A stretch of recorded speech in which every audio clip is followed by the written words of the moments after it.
Islam has brought peace into my life that I couldn't find, you know, living the lifestyle I was living in the music business. And it feels good to wish peace unto others once I've found the peace for myself. Now, we are excited to hear this story because we get to talk to people who have come from all walks of life. You know, people have this misnotion that Islam is something just for the Arabs. Yeah. But when they see an American who used to be or someone who is an icon, people are looking up to you. You're singing with P. Diddy and the Bad Boy Crew. Is that what they're called? Yeah, Bad Boy Records, Bad Boy Entertainment. You know, P. Diddy, Sean Combs, Sean John. You know, I ran with an entrepreneur. I ran with an icon in the music business, and I was exposed to so many things in such a short period of time. The success of the records that I did with Puff, you know, propelled to be in, you know, audiences all around the world. It wasn't a country that I couldn't go to that a person couldn't identify with who I was, or the songs I created, or the records I partaked in. And you know, it's just an overwhelming feeling to be embraced by such a vast audience. But you know, to become a Muslim, Allah subhanahu wa ta'ala has definitely replaced that audience, you know, saying with a whole different light. You know, it's a whole different thing, and the transition has been so beautiful. You know, Allah's most kind. You know, the brothers and sisters that I used to, you know, run with in the music business have embraced my conversion to Islam. You know, my family has, you know, embraced my conversion to Islam, and it's just been smooth sailing, man. Allah's most kind, because it's something that I really needed, you know, and I think a lot of entertainers in that business are searching for the same peace, and, you know, may Allah guide them all. Let's talk a little bit about the past. We're not going to go into any details or anything, but for the benefit of those who are still trying to chase what you were living, they call it the American dream. Yeah. People see the videos and they see all the rides and they see the women and the glamour and the glitz, but it's not all that. Well, for the most part, I think that a lot of people, you know, mainly, you know, preferably the youth, you know, we all share kind of the same common desires and temptations.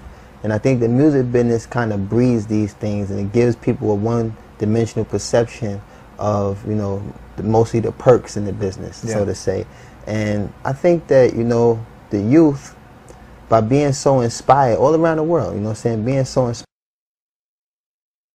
who have been born into certain faiths, you know what I'm saying, like Islam and things of that nature, you know, they try to incorporate this lifestyle into something that's so beautiful. You know what I'm saying, Islam is just so beautiful, and I've been seeing over the years how, you know, this business and this lifestyle has affected so many of the youth. And myself, I think that traveling the world and living this consistent pattern of doing so many sinful things, you know, that come with the business. You know, we actually, you know, have the opportunity to make songs that might not be so vulgar, might not be so, you know, negative.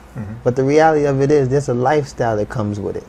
And that was the thing that really plagued my life, because what you're propelled in based on the success, you know, is a lifestyle that just becomes so repetitive and so consistent, and you find yourself being removed further and further away from the truth, further and further away from peace, further away from anything that was pure about you before you entered the business.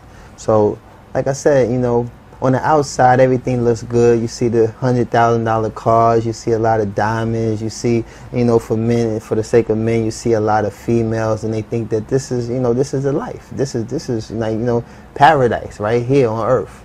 But the reality of it is, you know, I couldn't purchase peace. You know, I was probably able to buy a car, buy a house, buy a chain. Couldn't purchase peace.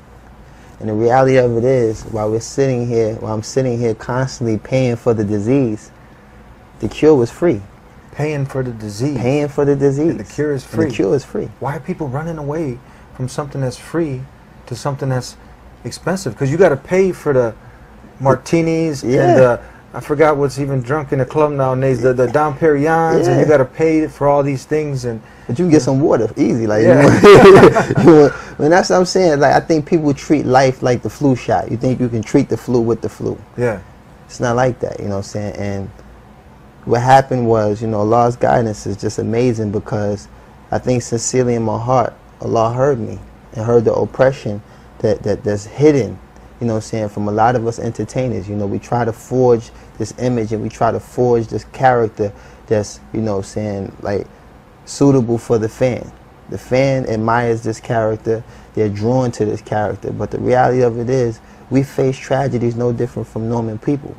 But the reality of it is we try to go past that and continue to feed the fan, you know, this impression that they desire and that they gravitate to.